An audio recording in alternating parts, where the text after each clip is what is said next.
UC Berkeley Haas has a new executive director of admissions. Let's meet him and learn about Haas's full-time MBA program and admissions policies, as well as how it is coping with COVID restrictions. Plus, I'm going to announce a big special, the biggest one of the fall, taking place at Accepted in just a few days. Welcome to Admission Straight Talk, the podcast dedicated to graduate admissions and helping you approach the application process thoughtfully and successfully. Your host is Accepted's founder and world-renowned admissions guru, Linda Abraham. At Accepted, our mission is to get you to that unforgettable moment when you read your acceptance email and shout, "Yes, I'm in!" Confident you'll be attending the perfect program to help you launch the career of your dreams. Welcome to the 391st episode of Admission Straight Talk, Accepted's podcast. Thank you very much for tuning in. Before we get to our wonderful guest, I want to invite you to take advantage of Accepted's November special, which will take place from November 16th through 22nd. Now, during our November special, you can save up to $1,000 on Accepted's premier admissions advising and editing. This is a site-wide offer, so whether you are applying to MD, PhD, MBA, JD, MA, MS, BA, or BS programs, or any alphabet soup-worthy program, you can save money. Now, you may be wondering, why am I telling you about this now since it's not yet November 16th? I'll tell you why.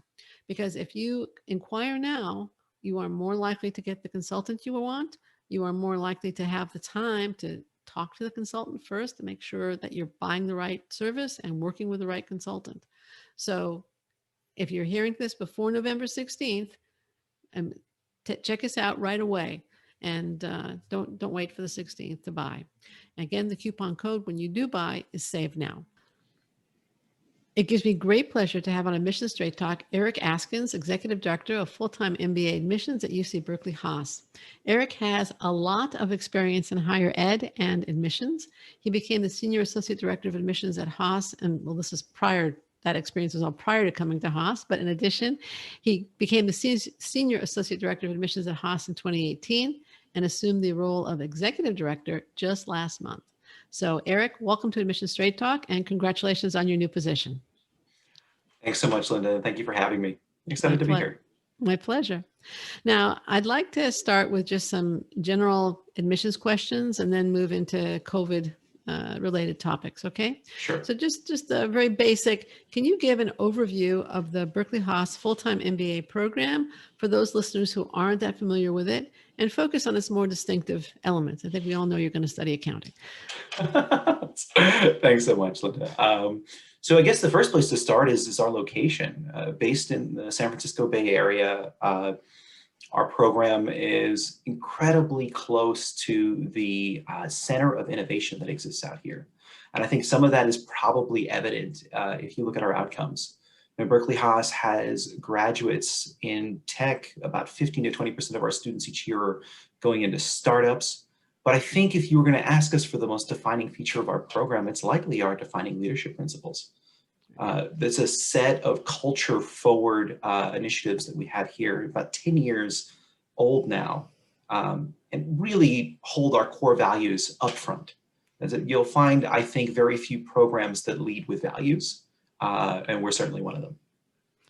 Yeah, I remember when Haas first came out with them, and I was talking with Pete Johnson, who was in your role at the time, and I think we were not online. We were just talking. And I said, boy, those are, they really reflect Haas, and they're so incredibly succinct and powerful. He said, well, I didn't write them, those are pretty distinctive. Now, what's new at Berkeley Haas other than, lockdown, pandemic, smoky air, and the reality that the rest of us are all dealing with? Well, certainly all of those things are new and they are challenges, but there's silver linings in there too. But let's talk about some of our academic programs first. Okay. Chief among the things that we launched in pilot mode last year that are truly new this year are a joint degree with our School of Engineering, an MBA MEng program. Now, this program is 2 years, so no additional time.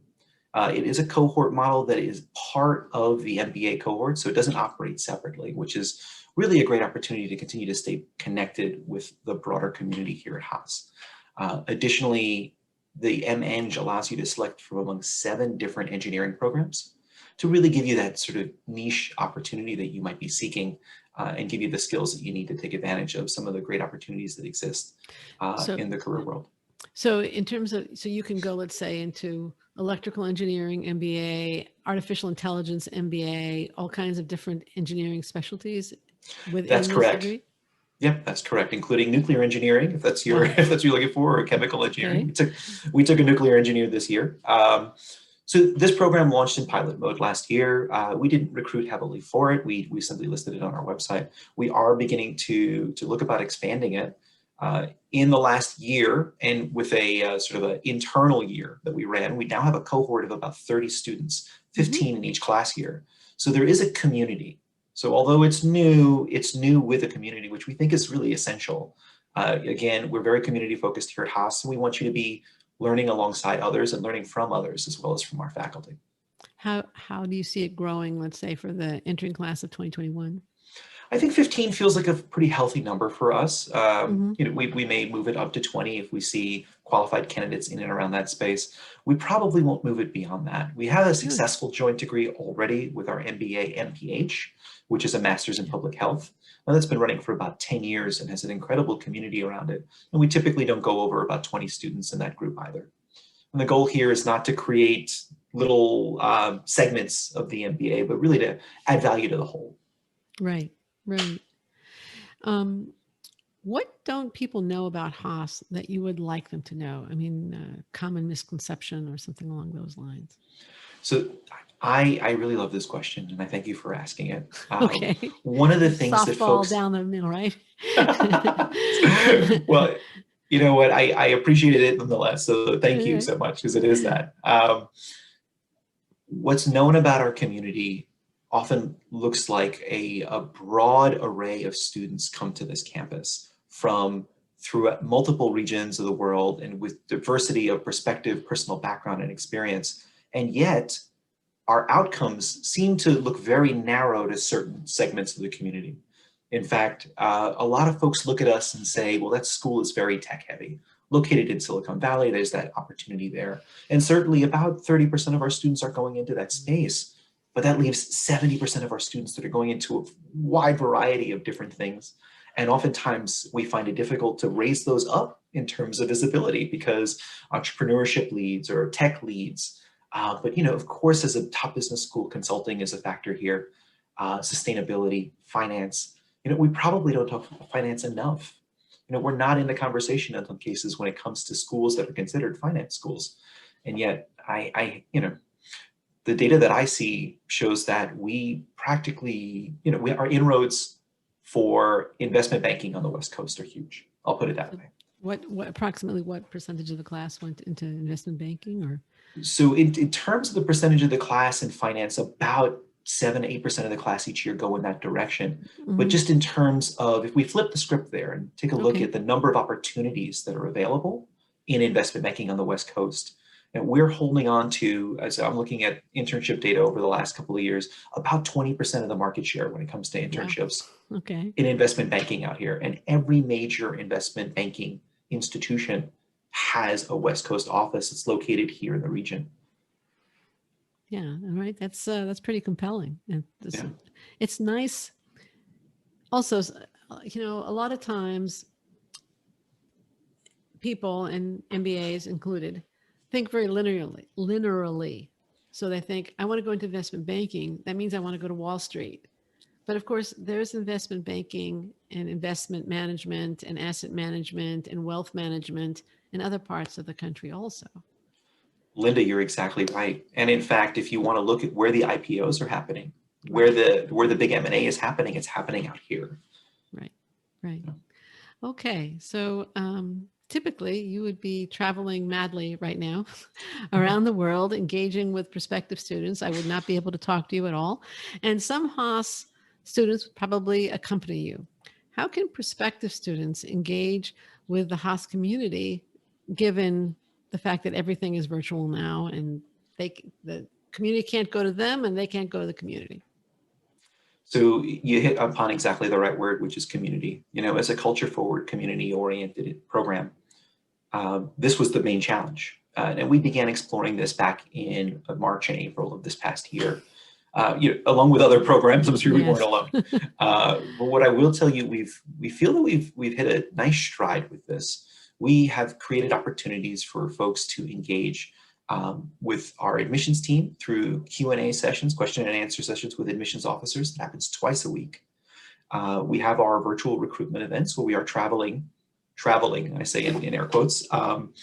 We are engaging with folks at different regions around the globe through partner organizations, through our own events. Then our students made themselves so available through a number of different platforms, including Slack, including Zoom. Specifically, they're available through coffee chats that can be scheduled by any prospective student by just going to our Haas Student Ambassadors page, selecting which Haas Student Ambassador they want to talk to. Their bios are listed there, and then scheduling one-on-one or small group time, depending on the amount of interest that's available. Now, what I love about this is, if you look at the silver lining on this, we were getting touch points only from those folks who could make it to an event or who could travel all the way to the Bay Area to visit with us on campus. And we've seen an increase in the number of people that are getting one-on-one time with our community simply by being virtual. And by virtue of that, we've gotten opportunities to connect broadly with regions of the world that we didn't travel to regularly. And so it's really been a great opportunity for us to get to know the community out there who are interested in Haas and be able to deliver a one-on-one or a small group connection. Yeah, I think, look, there's no question that this has been a very, very difficult year for many, many, many people and in many different ways, but there are those silver linings, Absolutely. Yeah. What can we discuss for a moment we discussed how Corona has affected the admissions process and your outreach, et cetera. How has Corona affected the Haas MBA experience and the program at Haas? So it's been challenging, I'll be honest with you. In June of this past year, or this year rather, earlier in June, we announced a hybrid model program. Now, that hybrid model was to entail small groups, which we defined as pods, shifting through campus at various intervals to keep within the health guidelines and regulations. By the start of our semester, the health circumstances here in our region of the world had deteriorated. And we were forced to shift to a completely remote model. Now, this has been challenging. Absolutely. We invested heavily in the technology that we were able to deliver our academic programming at a level that our students felt comfortable with. But it is the co-curricular and the personal engagement where we've struggled. Now, I'm excited to share that we are finally in a phase in our health guidelines in our region where we can begin the process of bringing people onto campus in small groups. Wonderful. And so that phase we hit was this past Tuesday. So we're excited for that, and we're looking forward to what those phases will look like. They will not be as robust as we initially intended, as we stay within the health guidelines that are in our area.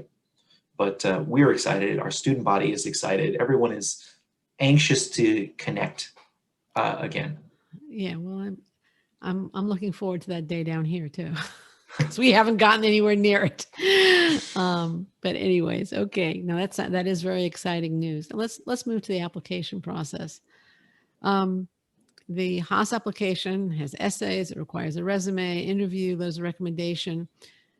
What is the purpose of those different elements? Because I think that applicants sometimes think they're just kind of, why don't you do this? And why don't you ask me that? And, but from what I know, they're very purposeful. So the way we look at it here is we start with the student's story, their narrative. Where are they in their life today, their career, their motivations, their personal life, and where are they going to? Within that narrative, we see each of these components of our application as the structural elements of that narrative arc, the scaffolding, if it were. And so if you look at our essays this year, our first essay is asking you, what makes you feel alive while you're doing it and why?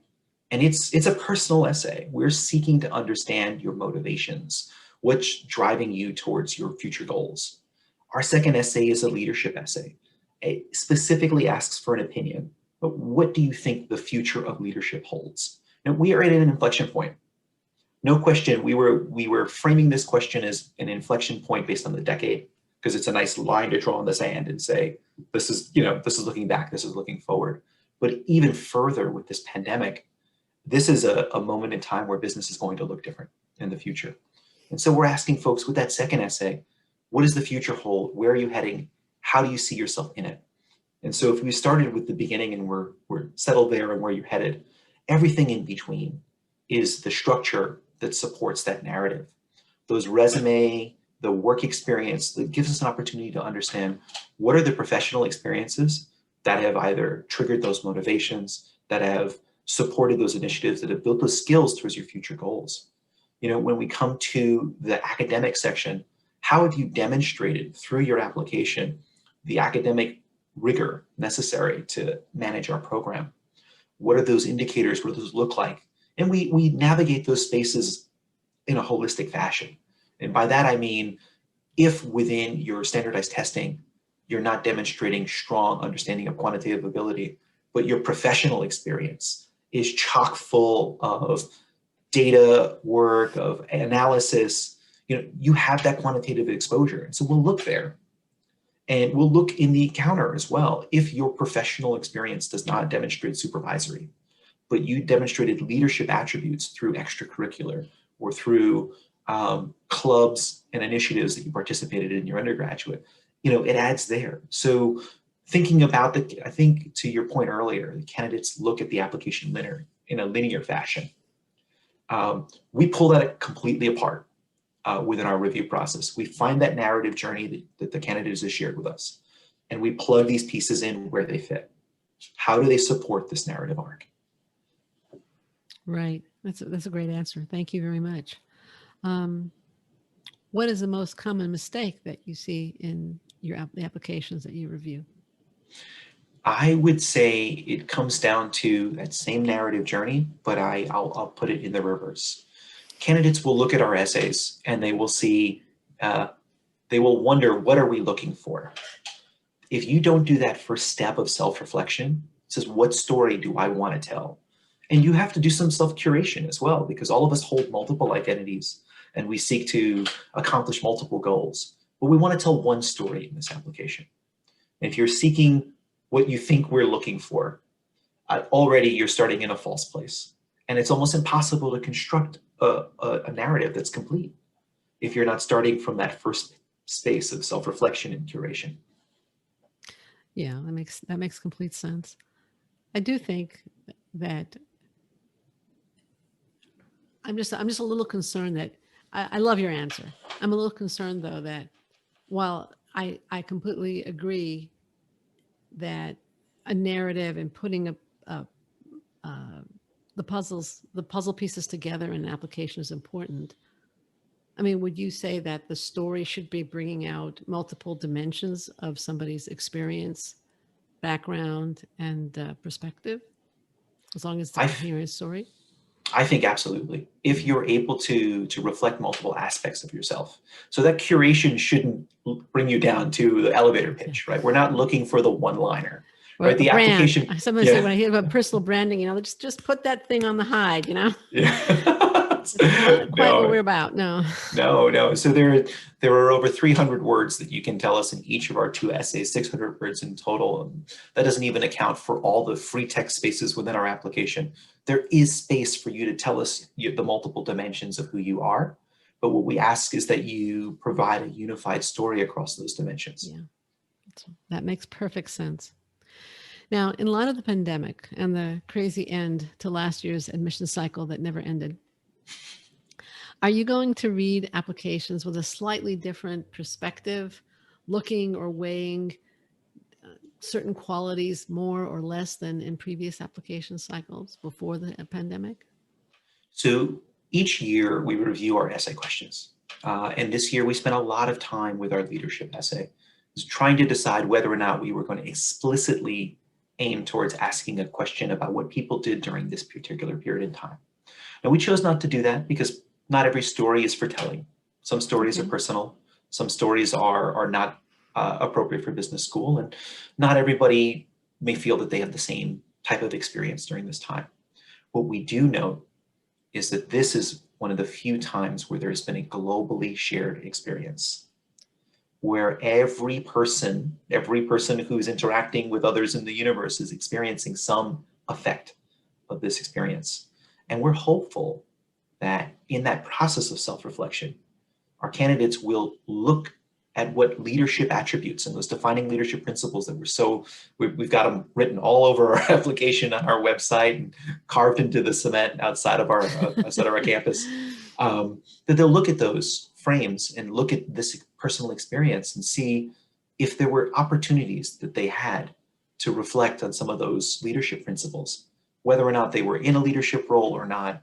Everyone has been called upon to be resilient in some way, shape, or form during this period in time. Absolutely. And we're going to be looking for that in the application. We're going to be looking for people to tell us true and honest stories about their experiences. We would be surprising for us if folks don't incorporate some component of what this experience has been for them. Right. It's been quite a ride. Yeah. What about applicants who can't take the GMAT or GRE? They're in China or Iran. Do you have any plans to go test optional? Or if you don't, what should they do? So I appreciate this question. We have certainly thought about it often at Haas. So what does access mean? And how do we provide an opportunity for others? In the short term, what we've done is we extended our submission deadline for testing in our round one. So our round one deadline was September the 24th, but we allowed students until October 15th to submit a test as we closely monitor the testing availability around the world. Now, through the data that we've looked at, it seems that many of the regions of the world do have some access to testing, although limited, although there are certain other complications there. And so at this time, we're not considering a test waiver. Okay. All right, great. Can you touch on the Accelerated Access Admissions Program at Haas? Whom is it for, and how can one get in? So how can one get in? That is the $1 billion question. I could ask you that about the full-time program too. So I'll start with who it's for. Okay. So as I mentioned earlier, we ran some pilots last year. Odd year to run a pilot, to be honest with you, with everything else going on. But what I will tell you is we offer the deferred admission program, the accelerated access program, simply within the Berkeley community. So if you went to UC Berkeley and you were in a graduating position, and you're either undergraduate or in a graduate school and had less than 1 year worth of work experience, you are an eligible candidate for this program. And we wanted to see who's out there. And we also wanted to teach ourselves how to read those applications. Right. Because it's a different story. We're not looking at work experience in quite the same way. We're offering the same essays, but the rubrics are different. We want to understand a different pathway for these individuals. Now, I will call that pilot a success. We identified some amazing candidates, and it's time to expand. And so as of now, the program is offered throughout the entire UC program, the entire UC system. So any undergraduate program here in the UC system is eligible. And we are in discussion about that expansion. That expansion may in fact happen this cycle, or it may again happen next cycle as we begin to figure out where our resources are available and how we can deploy them. Right. And of course, for most deferred admission program or accelerated access, as you call it, the final deadline is really the one that counts. Absolutely. So you have time to make that full decision. Yeah. But I do want to answer this other part of your question, which is how does one present themselves to get into a program like this? Okay. Yeah. What I love about this program is instead of reading the story of what you did, we're finding that we're reading the story of what you want to accomplish, what you hope to do. And in terms of just being, as an admissions officer, reading something like that brings you so much energy. People have lofty goals, certainly, but achievable goals. And the way candidates present that becomes very important to us. And so a successful candidate to this type of program, at least within our frame, is someone who has a clear sense of what they're hoping to accomplish and can tie that back to what is present in their application, their academics, chiefly, is what, they're going to be a larger portion just based on what we have to work with, but also what else they've done during their time in undergraduate, what extracurriculars they've done, have they begun taking steps towards those future goals. So that all becomes part of the analysis for us. So there's the period before you go back for your MBA, and then there's the longer term goal after the MBA. When you're talking about goals, are you talking mostly about how they intend to use that period of time, the 2 to 4 or 5 years before they go for the MBA, or the period after they get their MBA? So the question that we ask is about the period after the MBA. Okay. We do an interview for all candidates for that program. And in those interviews, we do then go into a little more depth about what they're hoping to do in the time in between, or what jobs they may have secured during that period of time, what they're hoping to accomplish. They tend to, again, build a narrative for us, and it should be cohesive. I have to tell you that I was with the AGEC conference that visited Haas a few years ago.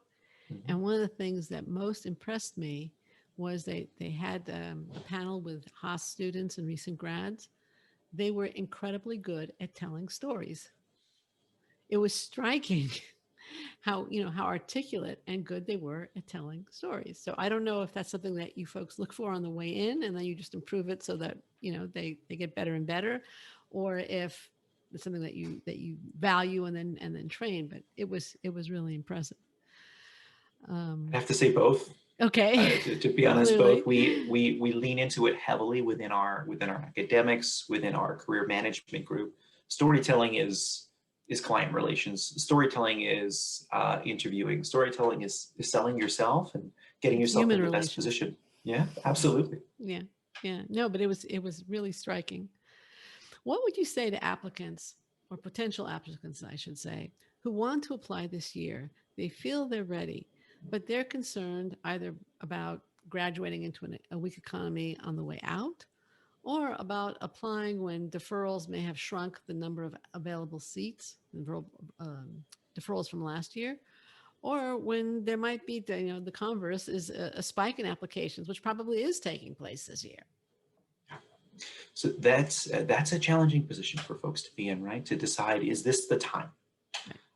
Now, I'm going to counter to that and say that if the concern is a challenging economy 2 years from now, there's an increased benefit to retooling and reskilling and putting yourself in the best position to succeed if the economy is in a challenged position. I think that's going to affect folks differently based on the tools that they have and the skills that they have. And certainly here at Haas, we've done a lot of work towards ensuring that we are educating folks with that in mind to navigate that new economy. As far as the chances of being admitted in a time frame in which there's an increased number of applicants, I think that that's certainly the case. Applications to business school run countercyclical to the economy. And so we do see a ton of that. But qualified candidates will always be under consideration.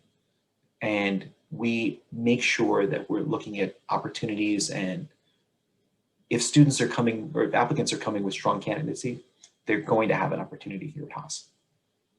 In terms of the deferred program, those who've deferred, we did a case-by-case basis this year.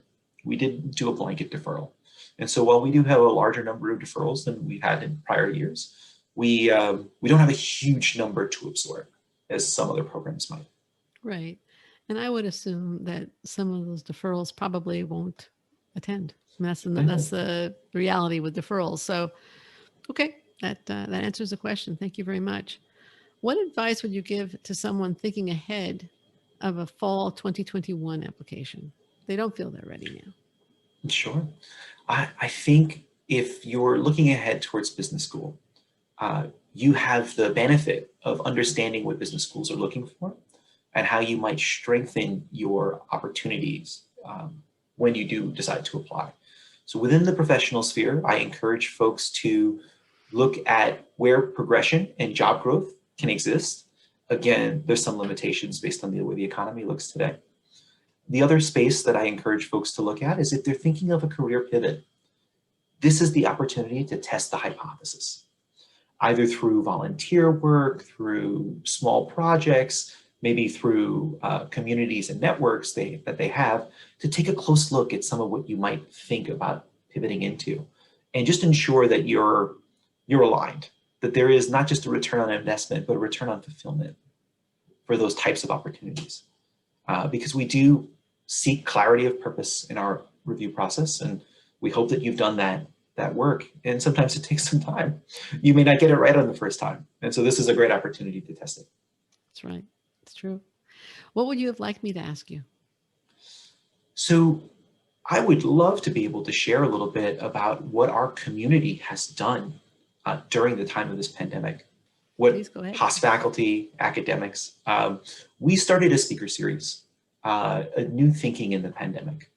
And we've run this about monthly for a few months now, and it's an opportunity for academics within our community, both our faculty and members of our alumni network, to share ideas on how we're navigating this new world, how leadership in times of crisis, taking advantage of our executive programs that were unfortunately not able to deliver some of their executive education due to the constraints of coming to campus, and offering some of them within free, speaker series. So you have the opportunity to think about, how do I lead teams that are dispersed or remote? And we think that that's an incredible opportunity to begin to unpack what the future is going to look like and how we might leverage that. Members of our alumni network, members of our student community were actively engaged in supporting others during the time of this pandemic as well. A recent grad from our program, Elise Douglas, started a business. It's originally started as a GoFundMe for relief for Black-owned businesses in Oakland, but it is now shifted to an investment vehicle to grow entrepreneurship within Black-owned businesses in Oakland. And this is a reflection of the challenges that face small businesses during this time of pandemic when things are closed.